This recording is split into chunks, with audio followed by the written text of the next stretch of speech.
I'm so proud that you all made it today. I really am. We never know quite what to expect on Marathon Sunday. It's always difficult, but I'm glad you're here.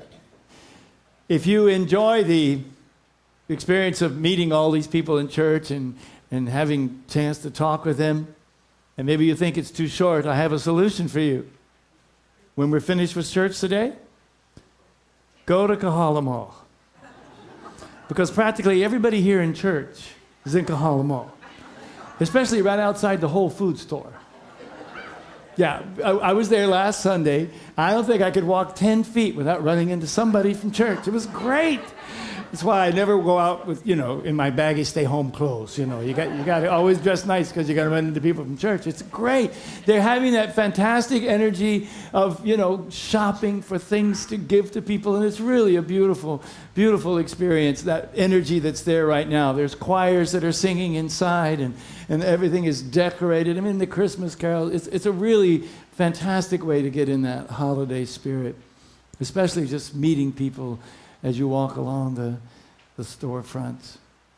So today I'm actually talking about this thing of gift giving because it's kind of what's up in everybody's head right now. If you haven't done it already, I'm sure the list is burning on your mind somewhere. So I want to talk about that. What does that mean and what's all about that? And I hope maybe to shift that in you to understand about the idea of giving in many different ways of giving.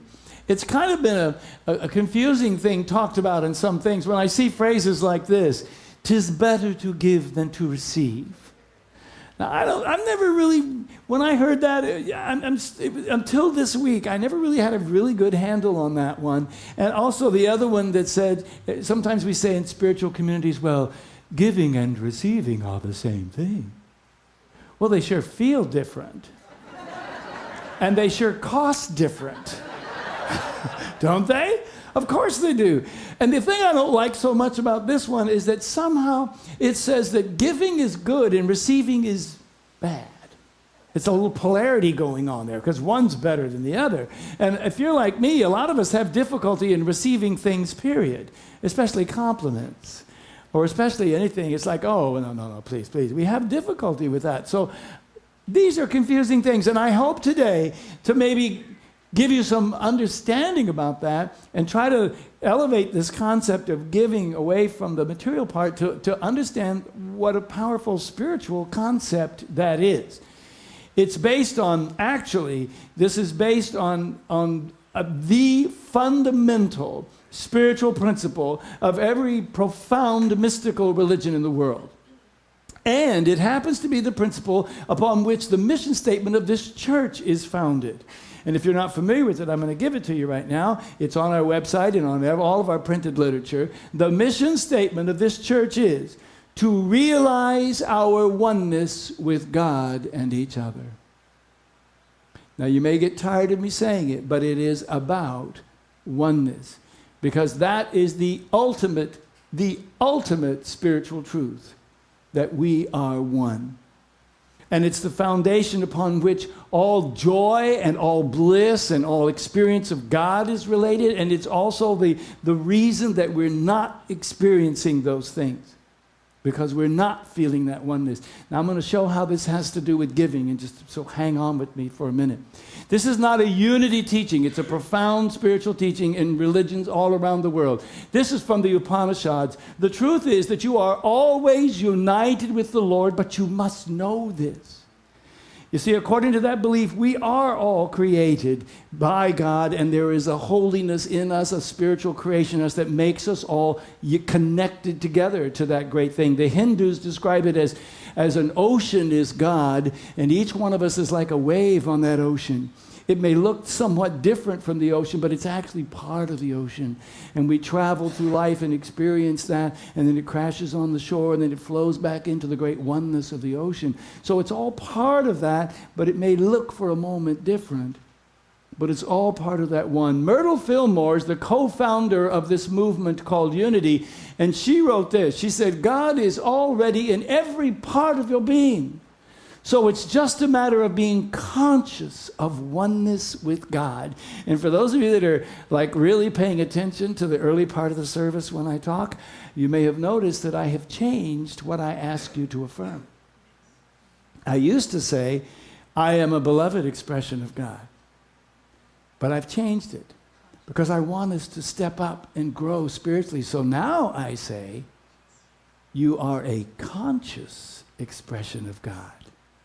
Because it's one thing to be that, but it's another to know that's who you are and to live from that place. It's about being conscious. One of my favorite unity writers is a woman named Martha Smock, and she said it like this: God is all, and to live and dwell in this realization makes every moment so full of meaning that we cannot put into words the sheer joy of living that we feel. What a powerful thing. And at the beginning of the service, I say things to you like, we want you to have a joyful life. So I am wanting you to experience that oneness. I'm wanting you to know it. I want when you look at each other, you feel that sense of oneness, because that is where you are going to find the most profound relationship with God in your life. And that will be the joy and the fulfillment with you. Now, the Course in Miracles says separation must be corrected where it was made. The separation. You see, if we're really one with God, but we somehow feel we're separated, and I have a question for you. Where was that created?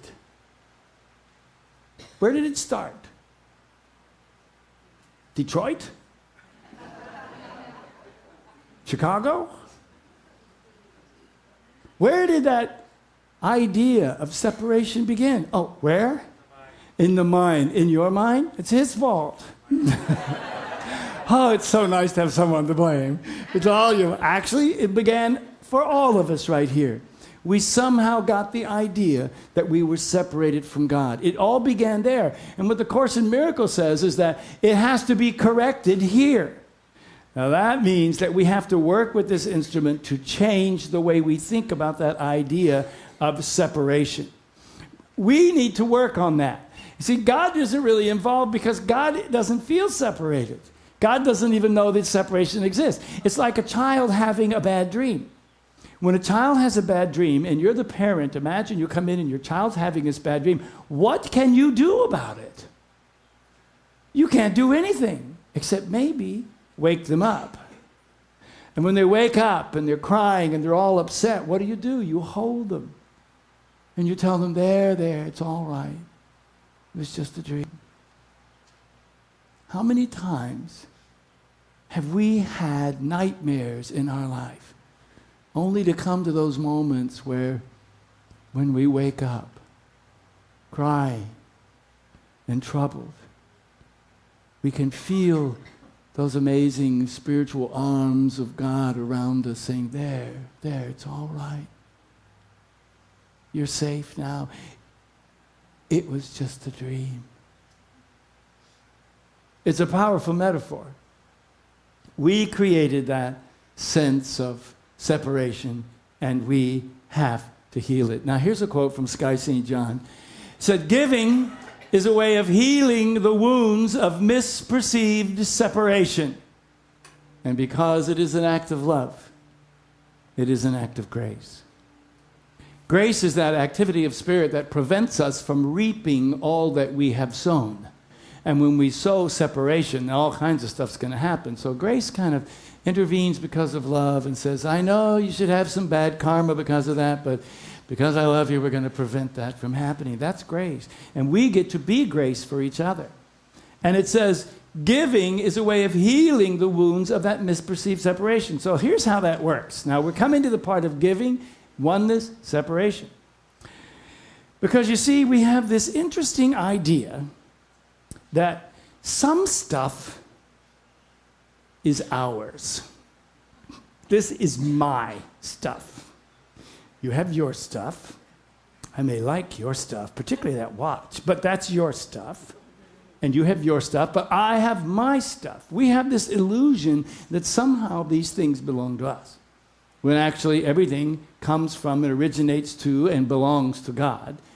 It'd be nice if we had that kind of indigenous people's mentality like the Hawaiians had, or or the Maoris had, or the Native Americans, where when they were offered to buy land, they go, buy land? How can you buy land? It belongs to everyone. So we'll sell you Manhattan for $24 because we don't even know what's going on. Hawaiians did the same thing with their land because there was no concept like that. But we have that concept. This is mine. And you have yours. Now we're separated, you see? I have mine, you have yours. We're like this. Now here is where we can use our mind, because this is where the problem was created, to uncreate that problem. Because this is mine, and because it's mine, it's a part of me. You know what?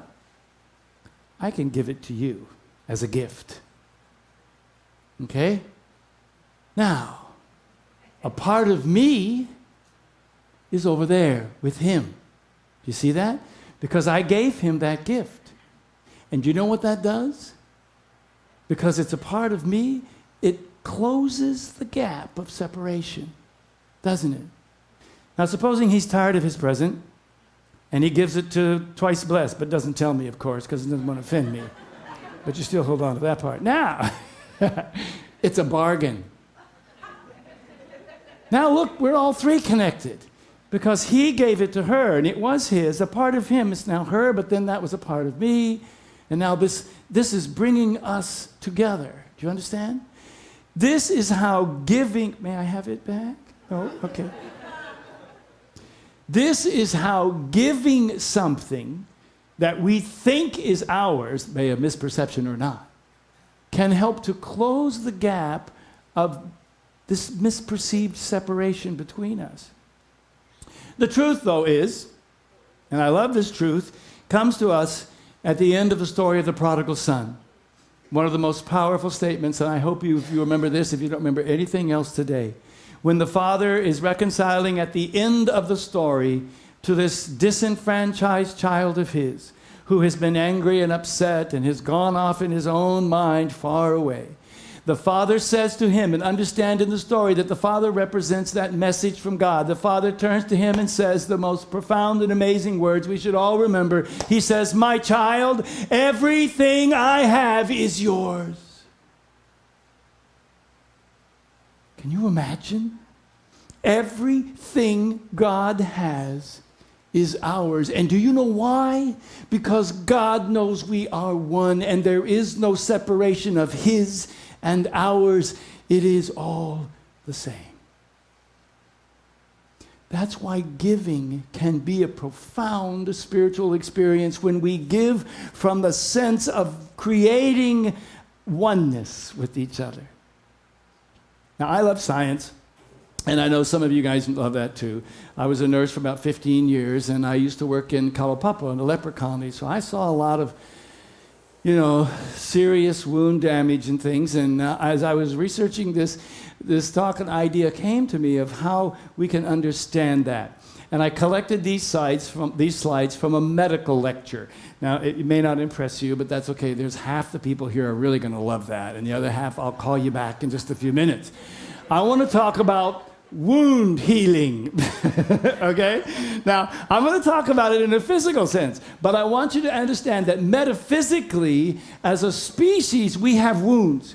We have wounds because we are this separated from each other, and those wounds create war. Those wounds create famine. Those wounds create hunger. Those wounds create all kinds of things in our society that are hurtful. Now, this slide represents some intact skin. So this is skin that is whole and complete. There's no problem with the skin. It's all integrous. It's just going that way. Now, a wound comes, and this is the wound. That's a blood clot. So the skin has been pierced. There's separation, okay? This is the separation of the skin. It's a living thing, and now it's been pierced. So that it's bleeding. Now, you can't see all these things, but they're all about the damage that happens with blood and platelets. And I don't want to get gory, so never mind.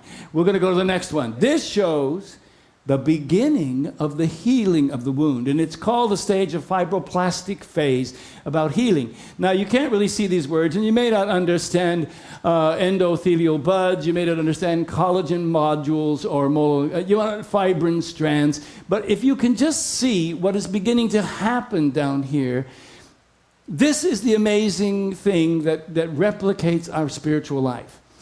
The wound is open, and it's bleeding, and it's been separated. What happens is, this half of the wound actually begins to reach across with fibers and collagen and capillaries and other things. It reaches across to this side, which is also reaching across. And over time, they begin to connect, and they begin to create new capillaries and new collagen and new skin until you get to this phase when you see it's really beginning to heal. And there are now new vessels in the wound defect and new collagen fibers. What I am suggesting to you is that reaching out, that extension, that protrusion of collagen and things is the same things as me reaching out with a gift. When I reach out to that gift and she reaches out to take that gift, we are closing the wound of separation that exists between us. And healing can begin to happen with the giving of a gift. Now, I was going to stop with these slides until I just happened to glance at the next one, which was really amazing. This is called healing by first and second intention. Now, this is the medical term's intention, but we use intention with different forms. When you heal by the first intention, the edges are closed together, or the wound edges brought together by sutures. Those sutures are the very gifts that we are offering to one another. They're like the stitches that are going to pull us together, because I'm giving you this gift and it's going to pull us together. When you have this kind of first intention healing, it goes faster and there's less chance of infection. If you don't have any of that, the wound is not closed and you don't ever close it, then you get scar tissue and it closes slower and there's chances of infection. All kinds of slowness happens. And see, that's kind of the way we're healing in our world right now. By second intention. We're not really doing anything. Let me give you an example that just came to my mind. When the United States defeated Japan in World War II, I believe we actively participated in first intention healing. Same thing in Germany. We first intention healing. We went in and with sutures of help and kindness to rebuild those countries. And guess who became our number one ally since World War II is Japan, who was once an ancient enemy. Because of intentional healing, that wound was closed and became an ally to this country. So we have many ways in which we can do this giving, many ways we can reach across to close that gap. And last Saturday, Owen and I went down to my favorite Starbucks in Waikiki, which is right on the corner of Kapahulu and Kalakaua. And we sat down and we talked with different people who were there, and we asked them about this giving and how they had received some gifts.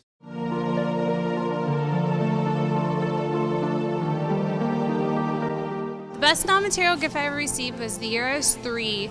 My mom didn't have any money, but that night, a gentleman showed up who was dressed as Santa Claus, and he brought a Christmas tree, and for me, he brought a baby doll whose eyes closed when you laid her down, and he brought a truck for each of my brothers. I received from my girlfriend, now my wife, I received a picture from her phone beneath the Christmas tree with all the presents, and that she thought of me, and that was the best present I ever received. Every year I get from my sister a calendar with pictures of us when we are getting on holidays. And that shows love for you. Yes. That's, say something in German? Yes. Ich möchte allen frohe Weihnachten wünschen und ja, that's everything. And a few months ago, we had our housewarming party, and the plumber came to me and said, "What can I give you?" And so he took all the building junk to the tip as a gift to me. It was the best present I've had in years.